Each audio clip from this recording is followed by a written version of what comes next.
Hi, everyone. This is our Chaparral Poets reading for June 2024. Welcome. And we were going to start off today, instead of our guest poet, we are going to start off with sharing just an open mic. So Arlene wanted to start off with sharing a poem. Arlene? 50 fathoms.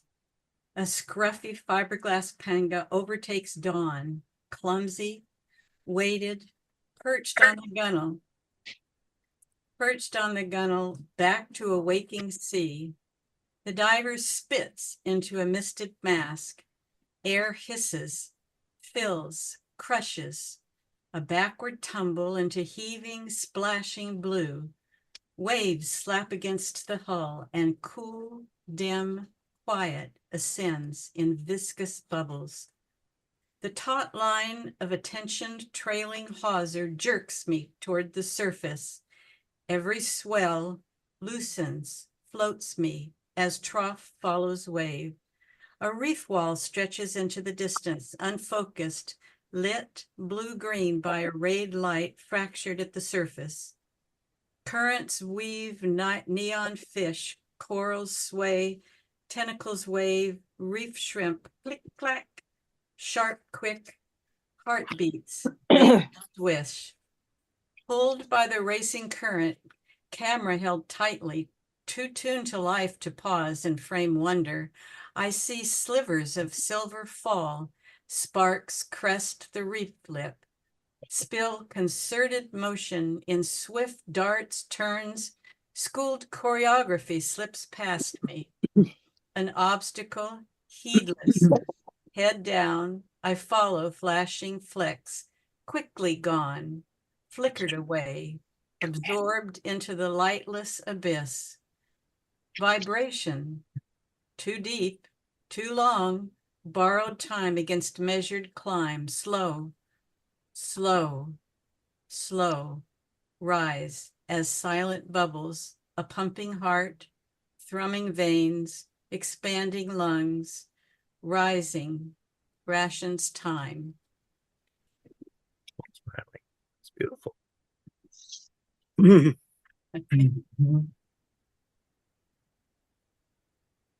And welcome, Celeste. Hi, how you doing? Okay, we're waiting on Dwight. I don't have his phone number, unfortunately. I've emailed him and we were on for today. Oh, He hasn't oh, hasn't made an um, appearance. So we're starting with the open mic first. okay. All right. I can read a few things. Sure. Yeah. Um, okay. This is called Requiem. Flutter, wing, silence. Last days at the beach house. His body slowly shuts down. His spirit quickens. One last gasp and he is free. Separation, wing, flutter, angel. Mhm. Mhm. Thank you. This one is called At 3 a.m. I don't know who's talking or what Yeah, who's talking right if you could now, mute but it's yourself, uh, everybody but is muted except me, so I'll mute myself here. okay. You should be fine now. Go ahead. Okay. At 3 a.m. It is hot. The air is thick, heavy, and no one sleeps. The hum of silence, the tick, tick, tick of the clock. TV's quarrel, cat scratches my thigh, my finger turns another page. Flick of the switch, I buzz like my refrigerator. Oh, they're at the zoo. Rolling above the hills, his hands caress a fallen face. In his arms, she is Hera. He is Zeus. The clouds laugh and spindle.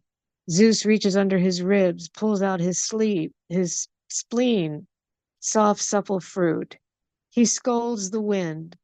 Hera cries out from a deep scratch in her throat. She throws up her arms to heaven as she whirls. Zeus hears her and sends the rain to her lips as he pulls down the roof of night.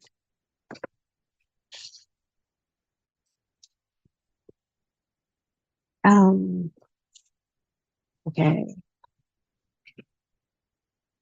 And this one is really trippy. It's called Led Zeppelin, if I can just get a single copy here. And I invented words for this poem that you won't find in the dictionary anywhere. Led Zeppelin. Zyotropic cyclops, clubbing on China doll's tonsils, eerie egrets leap, swaying swiftly to the staunch sectets of silly putty, toying trickily on the tongues of blonde-haired, blue-eyed babes of Babylonian whores.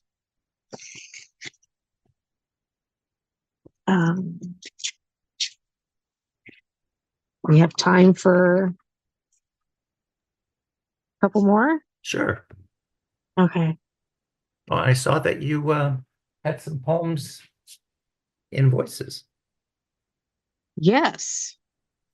Yes, I do. I do have poems and voices. I sent in about 7 submissions and Dave went and published all of them. Awesome. And some of the things that I've read are in the, are in what I submitted to him. This isn't in voices, but it's called Weekend Frenzy. Nighttime, muscle drivers drag race, bikers rumble down the streets, police car chases, sirens blare, practice fireworks, the night explodes. This is called Celeste. Thank you. I am a celestial body of stars. My eyes make up the moon. My organs make up the planets. My mind, the Milky Way. My spirit, a shooting star. Okay. Okay, and then I've got 2 smaller poems, real small poems. Okay. That are untitled. The midnight train sounds its horn, its iron wheels chugging its way to ellipsis, ... A stalker lingers, hides close by, stands like a sentinel, considers his prey. Okay. So that's about it for me. Thank you, Celeste. Thank you so much. Thank you so much. You bet. Who'd like to go next?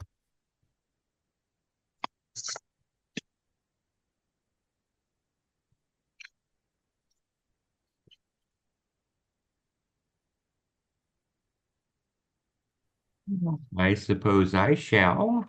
Okay, Mark. Prior to the record button being put on, some of us were talking about cicadas.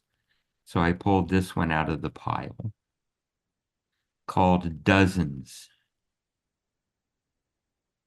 I think of the neighbor driving her car through the parking lot, honking and waving an arm frantically like a windshield wiper at maximum speed. Her husband in passenger seat giving me the head nod and a tip of the cap kind of wave. Both of them happy to see me. Would this still be so if they knew they had no mention in a poem compared to the dozen strangers on a dozen buses whose curious glances, half-eaten smiles, or vacuous stares as I passed them became the subject of a dozen poems over the course of a dozen years? A dozen faces reduced to several dozen words. Yet no memories remain, no spark of emotion, no clue as to who they were. Will this be my neighbor's fate as well? Or will the date of copyright and the frequent repetition of the scene be enough to etch-a-sketch them into memory until the hands of time shakes the slate clean? I think of dragonflies hovering overhead as I reach the last step of the staircase. The cicada wasp, whose nest is underneath that step, increasing altitude to get a closer look at me before returning to its business. A squirrel at the base of a tree, eagerly spinning an acorn, seemingly content to be eating while watching me, watching it eat. Perhaps a squirrel cares nothing of poetry, or that I've written about dozens of their cousins over the years. Maybe their vanity is in eluding the claws of a crow or the wheels of a 2-ton mechanical monster while maintaining the buoyancy of their tail hairdos. I'd like to think the animals and insects are happy to see me too.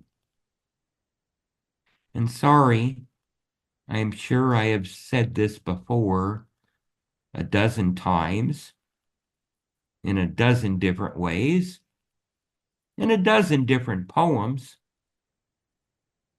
but I write about what I see. I write about how I feel, and I am happy with that, and hope you are too. Thank you very much. Love that. Mhm. That's all for me. Mhm. Thank you, You know, Mark. I like doing one at a time, Richard. Mhm. So I have a short one. This one's called Destination Joy. Fingers twine and intertwine. Kisses deep and warm. Warm sighs pour in ears. Soft light wraps the pair with new strands of grace. Hope fulfilled. Yes, it is crazy, finding love anew. Cove of solace. Oh, that's lovely. Thank you. One more? Sure. Okay. Oops, wrong one. Well, you'll have to wait a second or two or 20.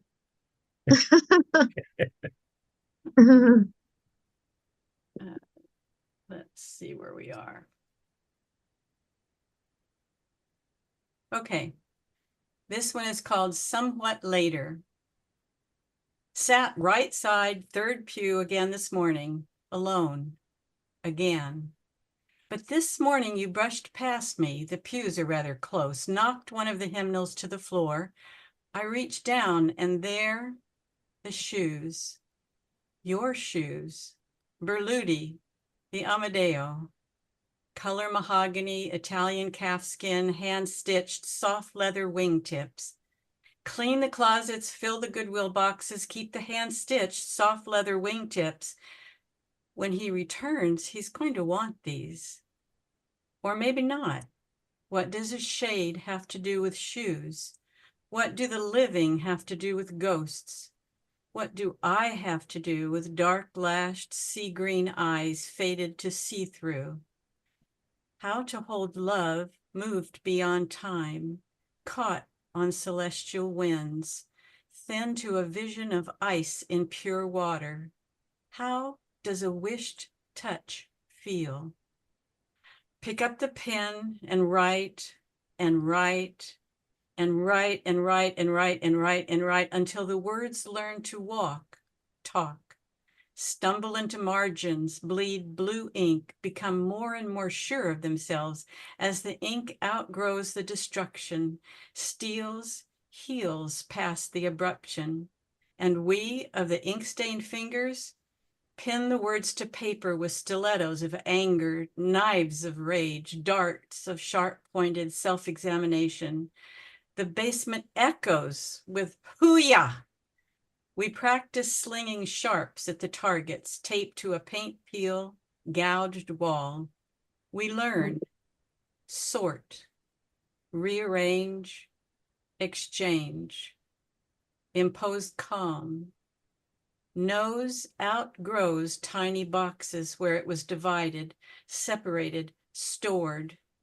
The moon curves the earth and pulls the tides ashore, and you, my love, now gone from here, move me all the more. That was exquisite. Thank you. Mhm. Really good. Bravo. Thank you. I love that Wonderful. line. How does a Yeah. wish touch feel?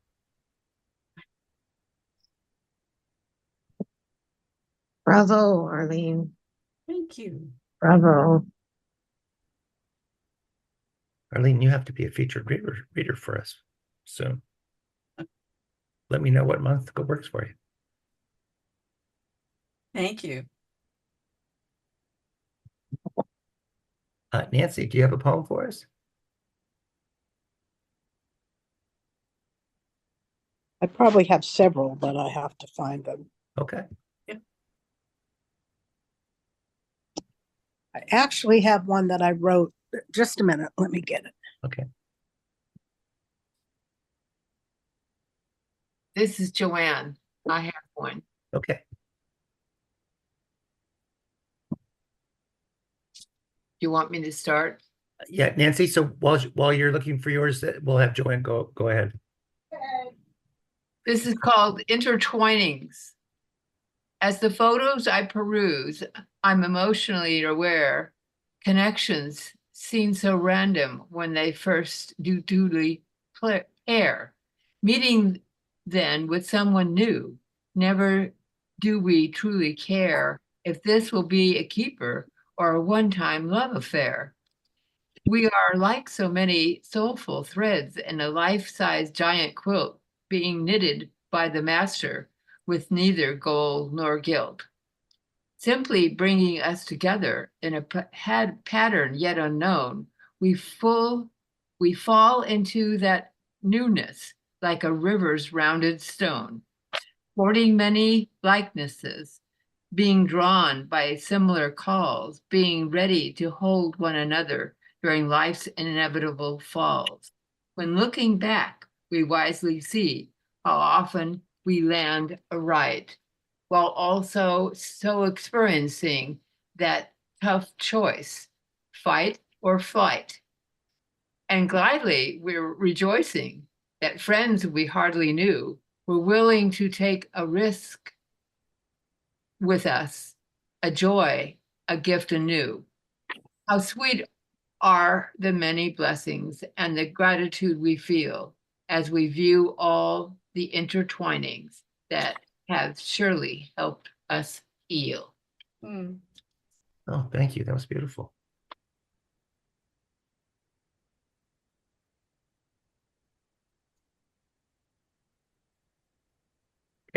Nancy, you ready? Yeah, our friends just are leaving tomorrow. They've been here. They live in Oregon, and I wrote this a long time ago. I have several poems, but I took it out because they were here. But it's probably one of my only ones that I actually rhymed. A poem for our buds. We're celebrating this day because our friends turned 50. Now we can say they're old but nifty. This tale begins a few years ago when we met again in a video store. Bobby tells the story that I was hiding a trench coat disguise in the X-rated lighting. We were invited for a festive Christmas that year. We went and had a good time and enjoyed the cheer. There was one Christmas that comes to mind, an extravaganza of a different kind. Bobby's plan was an Italian spread, a home-cooked sit-down meal with lots of bread. The food was delicious and enjoyed our meal, all put together with the spirit of zeal. Bobby's quite busy with multiple things. He gardens, refinishes wood, grows herbs, and is fit as a king. Sandy makes her jam, likes to cook and sew. She is somebody special that we all know. When we play cards, Bobby has a fuse so short, and if he loses, he is a bad sport. We always are together and on the run, with dinners, movies, golf, and just having fun. These guys are our friends and special to us. They treat us as family without a fuss. We want to say happy birthday to you with many, many more years and happiness too. Nice. Yeah, that was delightful. Nice. Yeah. Could you read that line again, Nancy, about the trench coat in the video store? I love that. It really tickled me. Okay. Bobby tells the story that I was hiding a trench coat disguised in the X-rated lighting.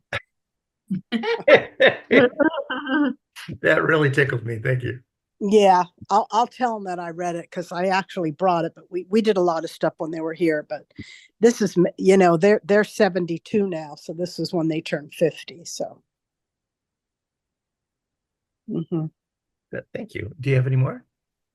I probably do. I just have to find them on my list. I haven't read my poems in a long time.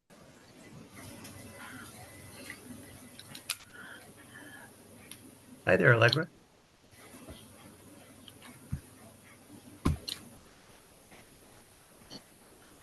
Hi, Allegra. She must be muted. Hey, there's Allegra. I'm late. I'm so sorry. I was so busy at work that on some old poems that I completely forgot what time it was. Okay. Yeah, Nancy's is just shared a poem with us, and she's about to share another one. Good. Well, you can go ahead. If Allegra has one, she can go ahead. I'm still looking. No. I want to hear yours. Oh, well, you just missed the big one. I gotta find what I did with these.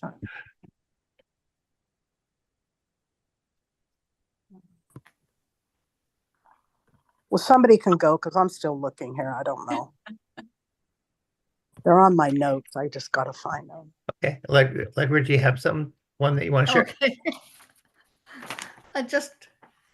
In my sorting through stuff, I just came up with this one. Word search. The cool of night is brushing on my cheeks as eyes grown green and now fade into a dream.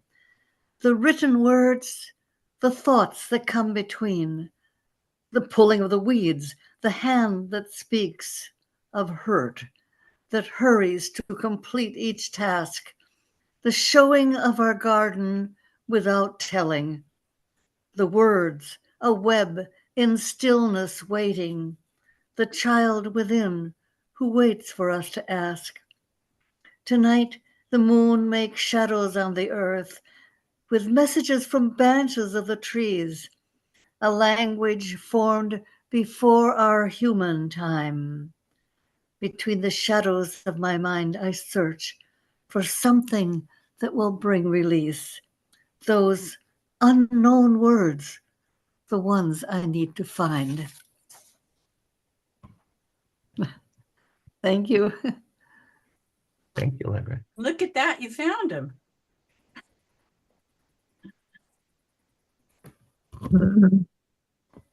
There we go. Now we can see your face.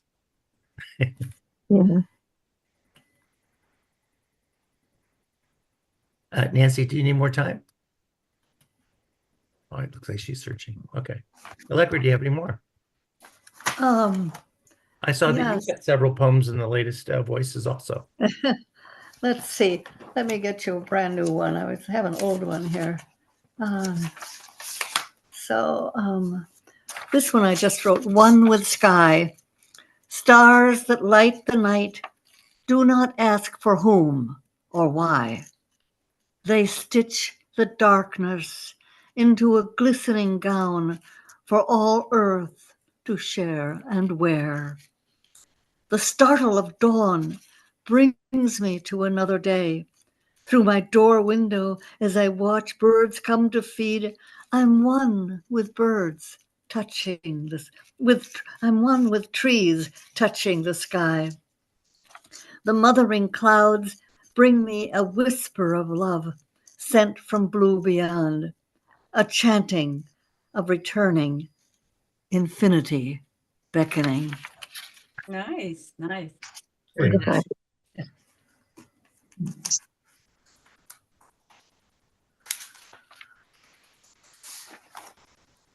You have something, Sharon? Go ahead and unmute yourself. I did. I think I did that. Okay. I hadn't come prepared to share. I thought I was just coming to listen. I'm so sorry. Don't get sorry. This is a fun time. I like the unexpected. I do.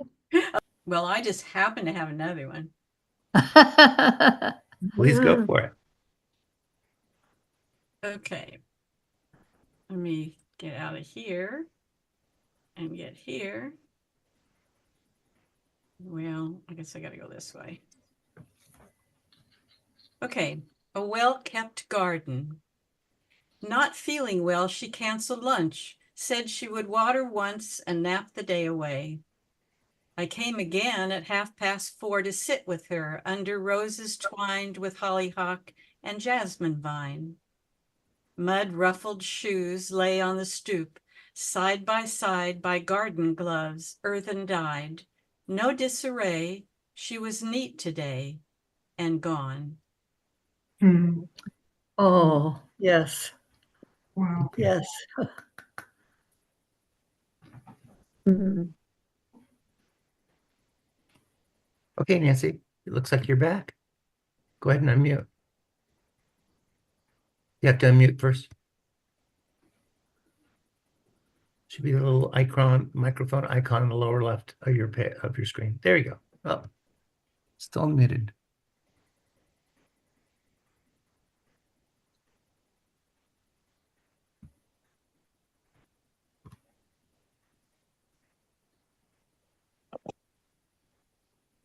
We still can't hear you, Nancy. You need to unmute your phone. Can you unmute her? I don't think so. Hmm. I can mute people, but I don't think I can unmute them. You can ask her to unmute if I- you Okay, I hover got it. over You hear me her, now? Yes. square. There we Okay. go. Blue moon, dark sky, bellowing gray, smoke from blazing stars, glistening. Blue hazes circle around as full moon brightens dreary cloudless sky. Awesome. Thank you. You're welcome. Yes. That's beautiful.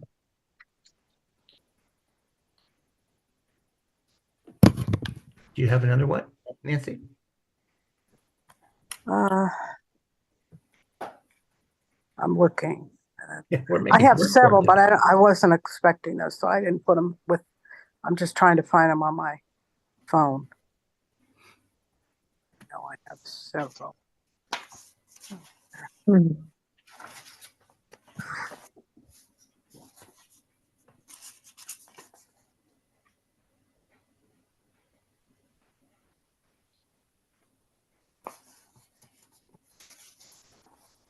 Well, somebody else go if they want to go.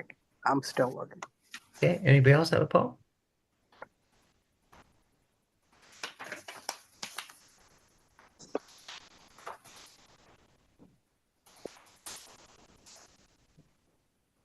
Yeah, I found another one. Unless Allegra wants to go first. No, you go first. I'll wait. Oh, okay. The Twisted Truth. Nana stands at the stove, wooden spoon in hand, nothing stirring, just motionless and staring off into space. Quite unusual for her. I wondered if something was wrong from my seat at table and breakfast nook. So I ask. Just thinking, she says. What are you thinking about? The spoon resumes stirring. Nana turns and asks me to bring the pepper jar from the table to her. 3 or 4 shakes of pepper disappear into the pot, and then she tells me she was missing her friend who moved out of the neighborhood. The wooden spoon freezes again, and she looks in the general direction of the yellow, flowery half curtains at the kitchen window. I assume I had not met this friend because I did not recognize the name. So Grandma describes her to me, but still. I shrug my shoulders and feel the mid-afternoon sun warm the back of my neck. It's still not ringing a bell in my mind. So Grandma mentions, this is my friend, the one with the crooked tooth on top, right in the front.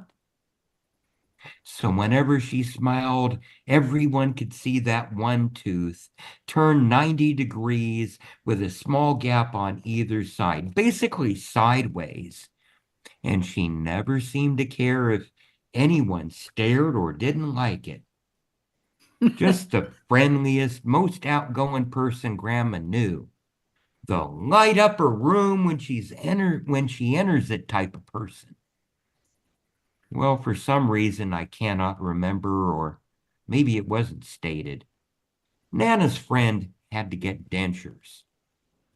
And everybody else thought this was great because the woman could finally be rid of the twisted tooth and the gaps.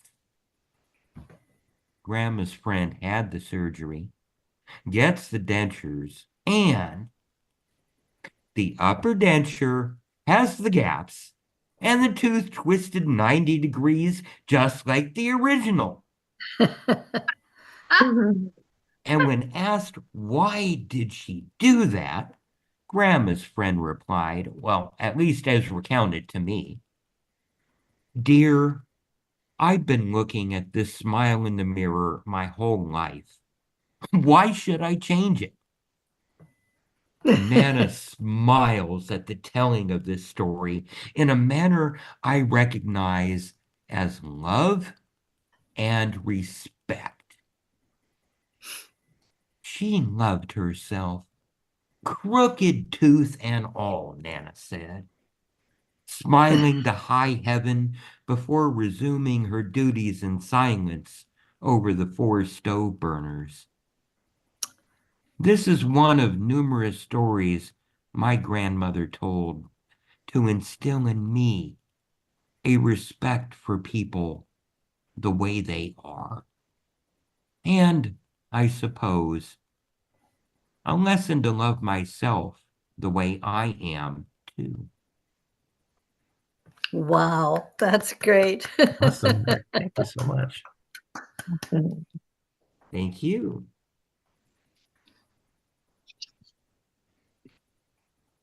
Okay. I've got a couple. I've got a couple. Okay. This is called The Alien Child. Once upon a time, there was a child that nobody accepted. Everyone she met was insanely jealous of her. When she met someone, they would instinctively shake their heads. She was different from the others, an alien's alien, her greatest blessing, her worst curse. Hers was that certain something that set her apart from the rest. She had an extraordinary gift that anyone would die for, a light shine in her soul that the world couldn't give nor take away. She tried, but she could not hide it. When God made her, he said, "Even though she will be unpopular, I have put my treasure in her, and one day she will be one of my most brilliant jewels. I don't care what anybody says. She will be mine, saith the Lord." Oh, yes. Yeah. This is called The Edge of Midnight. Lying on the edge of midnight, I long for rest. I grab my Women's Day magazine, listening to smooth jazz on the radio and the pitter, patter of the rain on the roof, while I dream of luxury and creature comforts. Oh, yes. Thank you. Thank you. Thank you, Celeste. You're welcome. My pleasure. So I have a couple more. I've done some work at in the past in hospice, and one of the places I would go is to the Eschaton Center in Rancho Cordova. This one's called A Day at Skilled Nursing. Soiled napkins and spoons, clutched tightly in parchment fingers. A metal walker stands at attention. It beckons another walk on the carpet loop. Is that your mother? Nice. The query once answered resets. Love's currency of shared smiles between those bound by genes and history. They turn pages to review Pilgrim's Progress as the face shifts from joy to confusion. Is that your mother? Nice. After a long silence, a quiet Hebrew prayer. A new flavored water is discovered. Applesauce, a secret unknown to foodies. As she prepares to leave, a promise to return. Grandma's special pasta later today. Ah, As Pavarotti sings, the hand uplifts on each note. Her eyes close as he sings for her alone. oh, yes. Alone with the other visitor, a hand is clasped and a shoulder leans in for comfort. Yes. And the other one, Awesome. thank you. Awesome. And the other one is called Another Day at Memory Care. Lonely figure circles carpeted track. Safety sought inside, despite the sun. Confusion at a locked room door. Newspaper turned without reading. A cup of soup savored slowly. Napkin folded in random design. The spring unwinds with each tick. 3 video tenors capture her till listening dissolves into sleep. At 1 o'clock, the herd watches a movie. A quick rescue saves another hip. Memories are not so easily saved. Aquarium's fish floats on its side. For him, the gauntlet is done, though she is not far behind. Yes. Awesome. Thank you. Wow. Anyone else? Nancy? Or anyone? Oh,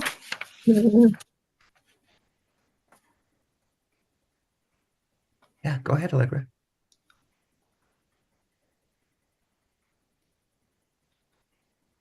Go ahead, Allegra. oh, are you talking me? I like, okay.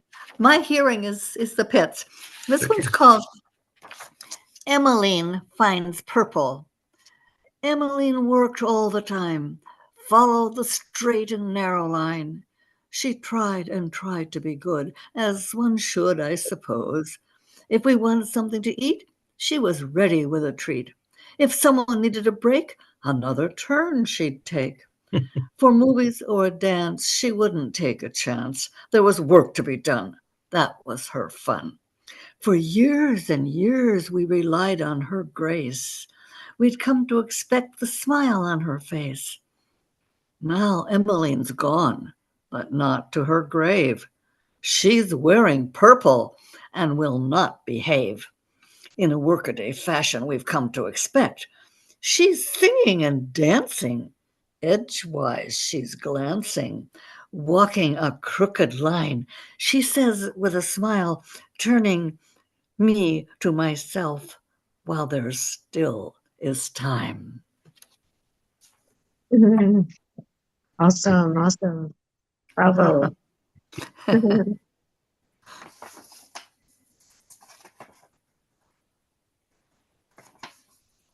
Okay, well, I'm sorry, I have not heard from Dwight, so I hope he's okay.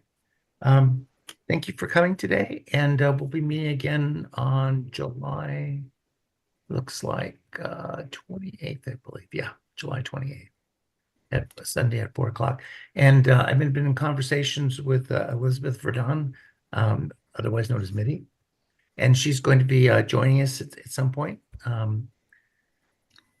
So we'll probably have to do a different day or time to accommodate her since she's still over there in Europe. But Oh, how she's a crowd favorite, so I would be glad to have her back. good. Sharon will be yeah. our reader, our guest reader, and we haven't set a date for her yet. Yeah. Um, She has some exquisite poems to share. Well, this is Joanne, and I just want to say that I didn't really know what this was about. I thought it was just somebody else reading their poetry. I didn't know that I had access to, being able to read my own. So I wasn't really prepared for it, but Okay, I'll be prepared for the next one. awesome. So yeah, and we're the California Federation of Chaparral Poets, and Okay. it's Chaparral Poets, and Chaparral's got 2 R's. I didn't know that until I became president. Oh, ChaparralPoets.org. And there's, if you go to the membership page, there's down at the bottom, there's a link to get to the, we still have not implemented the redesign. We have a great template for it, but I've just been too busy to do, there's a lot of stuff that our web designer has a lot of questions that's just been really swamped and haven't been able to get to them. But when really a good idea. yeah. So it's and so I'll put a link in the next sort of message. I'll put a link to that particular page. So we have, most of the time we record the guest readers and the open mic, and sometimes like today we just have an open mic. So usually the guest reader will go like 45 minutes or so, Uh-huh. and then it's kind of open Cool. mic for everybody to share. Yeah, great. Okay. well, too bad we couldn't hear Dwight. Yeah, bad. well, we'll just reschedule for another day. Something must have come up. Yeah. I had a feeling that he wouldn't be able to make it today. I had just a gut feeling that he wouldn't be able to make it. And I was right. Well, thank you everyone for coming, and I look forward to seeing you next month. Thank you, everybody. Thank Very you. nice. Thank Yeah. you. Yes. Really nice. A lot of fun. Take care. Take care. Thank you and good day. Bye-bye. Good day. Watch out for Bye-bye. those cicadas, Mark. Bye.